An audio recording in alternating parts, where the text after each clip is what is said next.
Salut tout le monde et bienvenue dans ce nouveau format où nous allons parler de créatures ayant oui ou non foulé le sol de notre monde. Aujourd'hui on s'attaque à un gros morceau, ou plutôt à un petit morceau, le petit peuple. As the story goes, the experiment takes place in the early years of World War II. Ce petit esprit était trop puissant, donc il l'a fait dans son froc.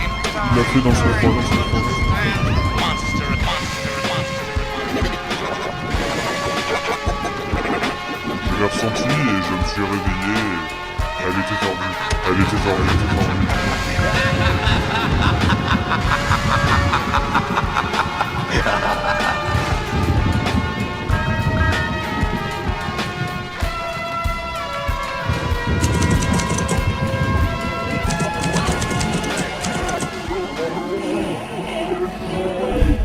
Le petit peuple désigne plusieurs créatures. Fées, farfadets, léprechaunes, gnomes, etc.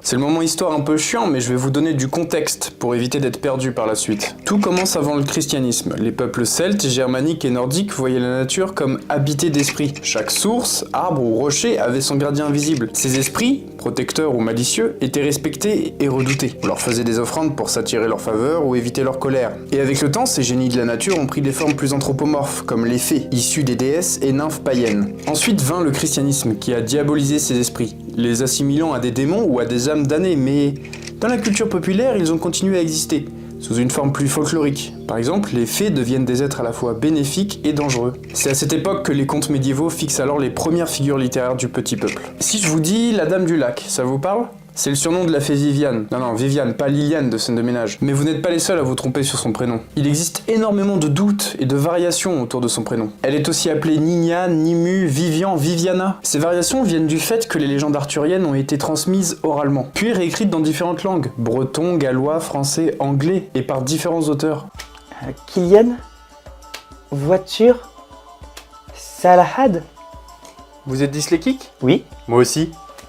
Vous pouvez me réécrire ce texte en gallois, s'il vous plaît ? tout de suite. Tout ça pour vous dire que la fiabilité de ces récits reste douteuse. Je ne vous ai même pas dit qui était la fée Viviane. Ce n'est autre qu'un personnage mythique des légendes arthuriennes qui donne l'épée Excalibur au roi Arthur, guide le roi mourant vers Avalon après la bataille de Camelin, enchante Merlin et éduque Lancelot après la mort de son père. Bon, grouille-toi, je me gèle les miches. Et c'est là que je vais vous apprendre une nuance qui a toute son importance. La fée Viviane n'est pas une fée du petit peuple. Comme vous avez pu le voir, c'est une figure féminine, humanoïde de taille humaine. À vrai dire, le terme fée, dans un contexte médiéval et arthurien, ne renvoie pas à une petite créature minuscule et espiègle. Donc on l'appelle fée non pour sa taille ou son apparence, mais pour sa nature magique et son rôle surnaturel dans la légende. Par exemple, les Mélusines, c'est un archétype de fée locale, et on en trouve partout en France sous différents noms. Ce sont des fées protectrices, de sources, de grottes ou de villages, souvent invisibles. Elles aident les humains, lavent leur linge au clair de lune ou punissent ceux qui les espionnent. Quelque chose de bien se produit au point que ce soit magique ? C'est une fée qui s'en est occupée. Voilà la logique de l'époque. Elles font véritablement partie du petit peuple. Mais il n'y a pas une grande fée, il y en a plusieurs, et elles sont toutes le fruit de l'imagination d'habitants locaux. Ça, c'est ça le problème, c'est constamment la même chose. En boucle. Quand j'y retourne, à chaque fois, ils me disent la même chose. C'est constant, ils me laissent pas tranquille. Je peux pas être toute seule, gérer mes petits trucs, ma petite vie. Attends, qu'est-ce que tu fais? Non, je t'en supplie, les prends pas. Je vais disparaître, je veux pas, je t'en supplie. Celui qui peut te ramener un beau remontant contre la gueule de bois, c'est le farfadet, présent dans le folklore français. Physiquement, ils sont décrits comme de petits êtres. Parfois, à l'apparence légèrement chétive ou frêle, leur visage peut être rusé ou malicieux. Et ils sont souvent représentés portant des vêtements simples ou rustiques. Je suis un babos quoi. Oui. Les farfadets sont connus pour être espiègles et taquins. Ils aiment jouer des tours aux humains, parfois de manière inoffensive. Et piqueur. Mais parfois plus dérangeantes, en bougeant des objets ou en faisant des bruits étranges. Ils sont parfois associés à des pratiques superstitieuses. On leur attribue la capacité de provoquer des désagréments mineurs, et certains récits recommandent de laisser de la nourriture, de l'eau ou des céréales pour les apaiser. Leur présence est considérée comme un signe de lien avec le monde de l'invisible et du surnaturel. Psst, psst, psst. Attendez, des céréales ? Ça me fait penser à ces saloperies de léprechaunes, ceux sur les paquets de Lucky Charms. Ils sont souvent comparés aux farfadets. Mais les léprechaunes sont des créatures du folklore irlandais. Avec des caractéristiques distinctes. Pardon, avec des caractéristiques distinctes. Ils sont généralement décrits comme de petits hommes âgés, portant un costume vert ou rouge et un chapeau haute forme. Ils sont surtout connus pour leur ruse et leur obsession de l'or. Et là vous me dites « Oh, les chaudrons d'or au pied de l'arc-en-ciel !» Et vous avez raison.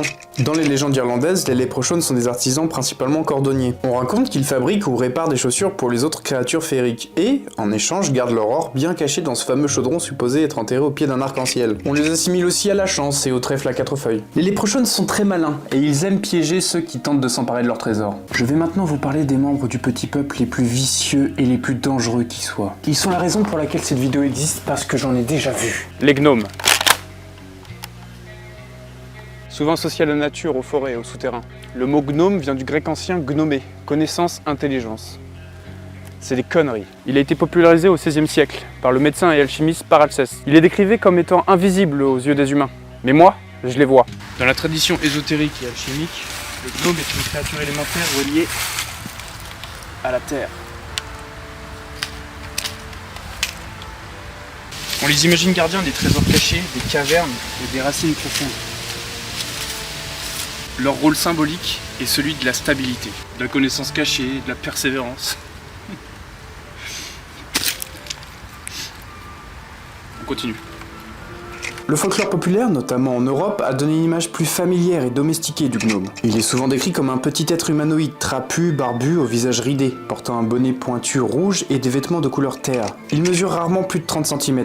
Dans certaines légendes scandinaves, on l'appelle Nis ou Tonte, protecteur des foyers et des fermes, capable de bienveillance envers ceux qui le respectent, mais aussi de malice si on le néglige ou le provoque. Il mène une existence secrète et discrète, travaillant la nuit. Je sais exactement comment les faire venir à moi. Ils détestent le désordre et la paresse.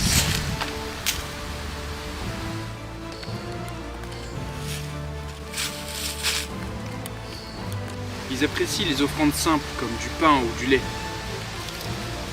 La chasse peut être longue.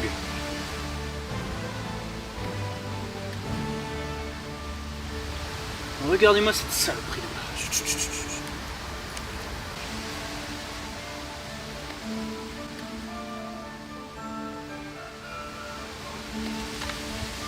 Tu vas venir avec moi.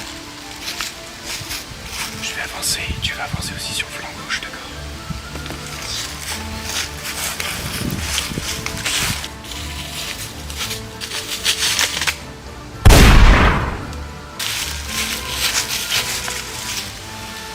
De la céramique. Le gnome moderne, popularisé au 19e siècle, avec les figurines de jardin, a perdu beaucoup de sa dimension mystique. Il est devenu un symbole domestique de bonne fortune ou de protection du foyer, souvent représenté de manière joviale ou caricaturale. Pourtant, dans les traditions les plus anciennes, le gnome garde une aura plus grave et mystérieuse, celle d'un ancien esprit de la terre, détenteur d'un savoir profond sur les cycles naturels et les secrets du monde souterrain. Ainsi, le gnome est à la fois une figure folklorique, symbolique et magique, protecteur discret, lié à la terre et à la sagesse ancienne. Derrière son apparente simplicité se cache une vision du monde où la nature est habitée par des forces conscientes, bienveillantes mais exigeantes, qui rappellent aux humains le respect qu'ils doivent à la terre. Venez!